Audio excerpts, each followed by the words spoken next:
No vídeo de hoje iremos contar a história que inspirou um filme de suspense que com certeza você já assistiu. O caso que iremos contar envolve muitos atos grotescos praticados com crianças.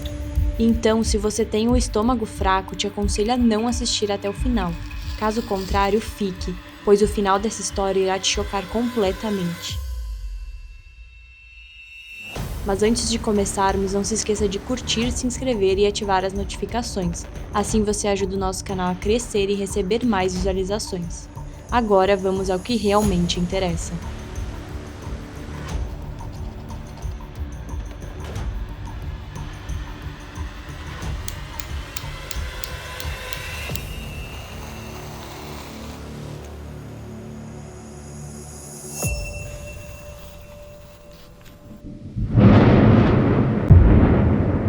Se você gosta de filmes de suspense, é possível que já tenha assistido o filme A Órfã.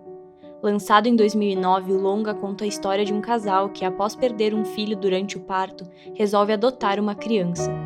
Caso você não tenha assistido, vou lhe resumir um pouco. O casal adota Esther, uma garotinha de 9 anos muito talentosa e simpática. Aparentemente, ela se encaixa bem na família, mas de uma hora para outra, algumas situações estranhas começam a acontecer envolvendo ela. Desconfiada, Kate, a mãe adotiva, investiga o passado de Esther, descobrindo que, na verdade, ela é uma adulta de 33 anos chamada Lina Claymer, que sofre de um distúrbio hormonal raro, chamado hipopituitarismo.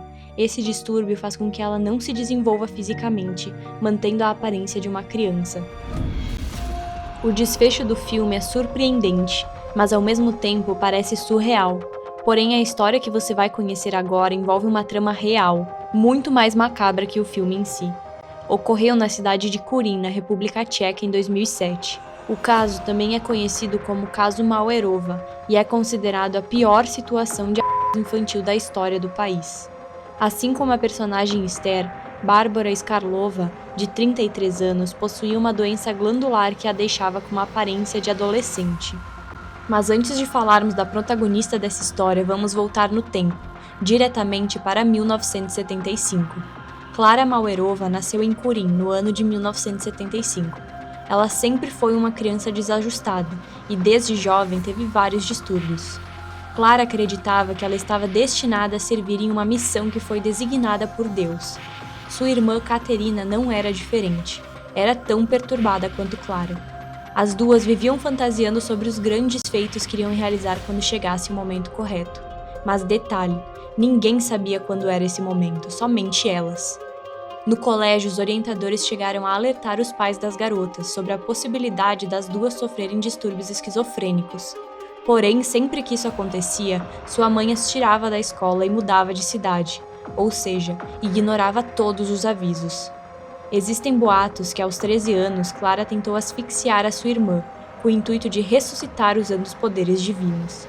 Clara chegou a tomar medicação para esses distúrbios, porém o tratamento foi interrompido pela mãe muito antes do término.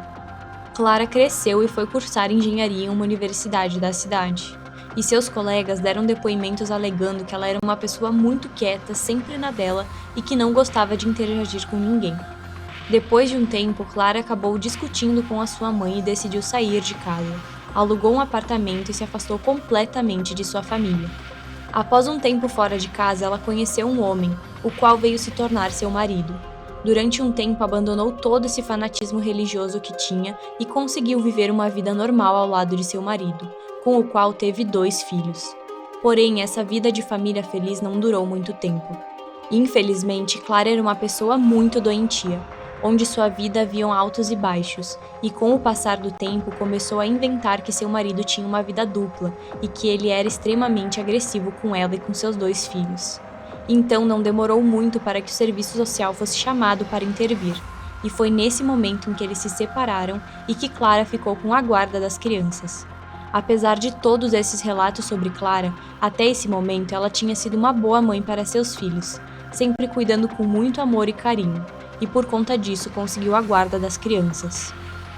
Após se divorciar, ela voltou a ter comportamentos atípicos, alegando que sua vida de casada havia lhe desviado de sua grande missão, e que nesse momento ia precisar começar tudo do zero. E seu primeiro passo foi voltar a falar com a sua irmã Caterina. Caterina também teve uma vida de altos e baixos. Sempre participava de instituições de apoio, por conta de ter se tornado uma garota de programa. Nesse meio tempo de reconciliação das irmãs, aconteceu um fato que as aproximou mais ainda. A mãe delas havia falecido e deixado toda a sua herança para elas, incluindo a casa onde as garotas haviam crescido. Então, ambas decidiram que o melhor a se fazer era voltar para Corim, para morar na casa que haviam herdado. Entre as indas e vindas de Caterina nas instituições de apoio, ela acabou conhecendo muitas pessoas. E uma dessas pessoas iria mudar a vida das irmãs completamente. Bárbara Skarlova, de 33 anos, com um caráter violento e distúrbios psicológicos, passou muitos anos fazendo tratamento psicológico em diversas instituições e grupos de apoio. E foi em um deles que acabou conhecendo Caterina. Em pouco tempo, ela fortaleceu a amizade com as irmãs e acabou indo morar com elas e os filhos de Clara. A personalidade das duas irmãs, já que fugia do normal, acabou sendo aflorada por Bárbara, que sempre que podia as influenciava negativamente. Com o passar do tempo, as três passaram a integrar um movimento intitulado Grau, que era baseada nas escrituras criadas em 1923 a 1938 pelo alemão Oskar Bernet. Esse movimento pregava que o homem poderia chegar ao paraíso fazendo coisas boas na Terra. Porém, o mesmo grupo entendia que seus integrantes estavam livres das confissões e tabus existentes na sociedade, ou seja, aos olhos do Grau era permitido incesto, tortura e assassinatos. Durante a convivência com as irmãs, Bárbara exibia dupla personalidade. Uma hora era uma mulher adulta e uma hora uma criança. Quando ela assumia seu lado infantil, ela demonstrava ciúmes da atenção que Clara dava a seus filhos. Então começou pouco a pouco a manipular as situações que colocassem como culpados, como quebrar objetos pela casa, destruir utensílios que as irmãs gostavam e outras dezenas de coisas. Clara, muito ingênua como sempre, acreditou que seus filhos estavam cada vez piores, ficando desesperada com o que estava acontecendo e, sem saber o que fazer, decidiu pedir conselhos justamente a Bárbara. Então ela não hesitou em sugerir que as crianças deveriam ficar confinadas dentro de uma jaula de ferro. Completamente bizarro tudo o que já aconteceu até agora, não é mesmo? Mas detalhe, as coisas não param por aí. A partir de agora, a história irá ficar muito pior, então não deixe de assistir o vídeo até o final, pois iremos mostrar fotos das crianças presas na jaula e muito mais. Mas antes de continuarmos, não se esqueça de curtir e compartilhar, se inscrever e ativar as notificações, pois assim você ajuda o nosso canal a crescer e receber mais visualizações. Agora se prepare, pois o restante dessa história é para você pirar a cabeça. Em 2007, Clara, Caterina e Bárbara decidiram mandar fazer um canil com um ferreiro da cidade. Quando ficou pronto, elas buscaram e levaram diretamente para o porão, onde levaram Ondrej e Jacob para serem presos. Antes de colocarem os garotos dentro da jaula, decidiram que era melhor deixar eles completamente pelados, e assim fizeram. As crianças não podiam sair dali nem para ir ao banheiro, e eram alimentadas através das grades. Não satisfeita com a situação absurda que havia imposto, Bárbara continuava dando ordem às irmãs, que passaram a torturar as crianças. Queimaduras de cigarro nos braços e pernas, choques, espancamento e até sessões de afogamento. Um dia, a Bárbara e as irmãs foram até o local onde a jaula estava, e Clara pediu que Ondrej colocasse a perna para fora da grade. Com uma faca afiada, ela e Bárbara começaram a cortar a perna do garoto, que gritava de dor. Após retirar vários pedaços, as três comeram a carne na frente das crianças. Pouco menos de um mês depois, foi a vez de Jacob ser a vítima de canibalismo, quando sua mãe cortou partes de seu braço. Para controlar ainda mais Jacob e Ondrej, Bárbara teve uma ideia. Comprou uma câmera de vigilância sem fio, semelhante às babás eletrônicas.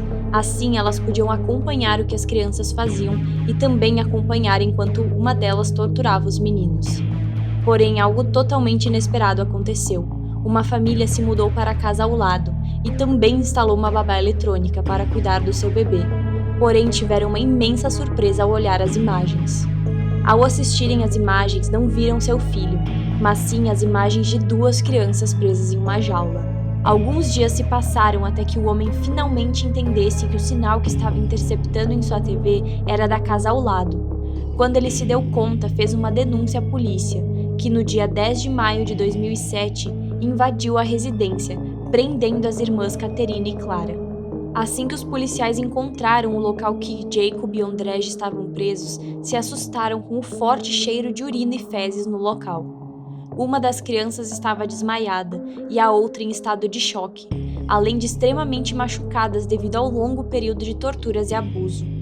Neste momento, eles também encontraram uma terceira criança. Neste momento, vocês devem estar se perguntando: o que aconteceu com Bárbara? Esperem e verão. Parada perto da jaula, havia uma menina que segurava um bichinho de pelúcia, e assim que se deparou com os agentes, correu em direção a eles pedindo socorro. Ela contou que se chamava Anika e tinha 12 anos e era filha adotiva de Clara. Ainda muito abalados com tudo que haviam encontrado na casa, os policiais tiraram a garota dali e voltaram suas atenções às crianças feridas, tentando abrir a jaula. A garota era Bárbara, que se aproveitou do momento de distração dos oficiais e fugiu do local. As crianças foram levadas ao hospital, enquanto Bárbara fugiu para a Noruega e assumiu outra identidade. Desta vez era Adam, um garoto de 13 anos. Acreditando em sua triste história, uma família a adotou e ela passou a frequentar a escola novamente. Somente 1 ano depois do ocorrido é que a polícia encontrou o esconderijo de Bárbara. Ao realizar a prisão, sua nova família adotiva ficou incrédula, sem entender o que um jovem de 13 anos poderia ter feito de tão errado para receber um tratamento daqueles dos policiais. Só então eles descobriram que haviam adotado uma criminosa de 35 anos. Bárbara foi extraditada para a República Tcheca, onde foi julgada com Clara e Catarina. As irmãs alegam que Bárbara havia feito uma lavagem cerebral nelas e que perderam a noção do que estavam fazendo. Atualmente, os garotos que foram torturados estão vivendo com os avós maternos.